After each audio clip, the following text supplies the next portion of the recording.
जम्मू कश्मीर के अनंतनाग जिले में शनिवार को आतंकवादियों के साथ मुठभेड़ में भारतीय सेना के 2 जवान शहीद हो गए।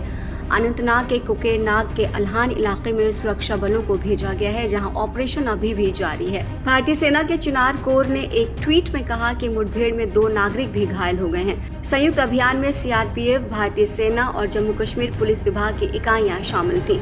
मीडिया रिपोर्ट्स की माने तो इलाके में आतंकवादियों की मौजूदगी के बारे में इनपुट के आधार पर सुरक्षा कर्मी साउथ कश्मीर के अनंतनाग पहुंचे।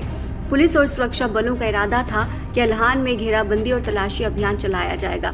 हालांकि जैसे ही कर्मी वहां पहुंचे जहां आतंकवादी छिपे हुए थे, वो गोलीबारी की चपेट में आ गए। रिपोर्ट्स में आगे कहा गया कि इसकी वजह से गोलीबारी शुरू हो गई, जो अभी भी चल रही है।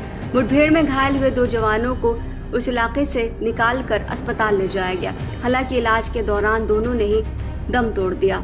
3 अन्य जवानों को भी चोटें आई हैं और वो अस्पताल में भर्ती हैं। हालांकि उनकी हालत गंभीर बनी हुई है। चिनार कॉर्प्स ने एक्स पर कहा, चल रहे ऑपरेशन में आतंकवादियों द्वारा अंधाधुंध गोलीबारी की वजह से 2 नागरिकों के घायल होने की भी सूचना मिली है। उन्हें फौरन मेडिकल सहायता दी गई है और ऑपरेशन अब भी जारी है। गौरतलब है कि ये मुठभेड़ पिछले सितंबर में कोकेरनाग क्षेत्र में इसी तरह के ऑपरेशन की याद दिलाती है, जिसमें कर्नल मनप्रीत सिंह, मेजर आशीष और डिप्टी एसपी हुमायूं भट्ट सहित 4 सुरक्षाकर्मी देश के प्रति अपने कर्तव्यों को निभाते हुए शहीद हो गए थे और अपनी शहादत से पहले पूरे हफ्ते भर चली उस मुठभेड़ के दौरान लश्कर-ए-तैयबा के एक सीनियर कमांडर सहित 2 आतंकवादियों को ढेर कर दिया था। 15 जुलाई को डोडा जिले में एक मुठभेड़ के बाद सुरक्षा बलों ने कोकेरनाग के जंगलों में अपने प्रयास तेज कर दिए हैं, जिसमें एक कैप्टन सहित 4 सैनिक शहीद हुए। चल रहे ऑपरेशन के बारे में जानकारी देते हुए रक्षा प्रवक्ता ने कहा कि राष्ट्रीय राइफल्स और जम्मू कश्मीर पुलिस लगातार इन आतंकवादियों पर नजर रख रही है। 9 और 10 अगस्त की रात को कापरान के पूर्व के पहाड़ों में सटीक ऑपरेशन चलाया गया, जहां आतंकवादी कथित तौर पर छिपे हुए थे।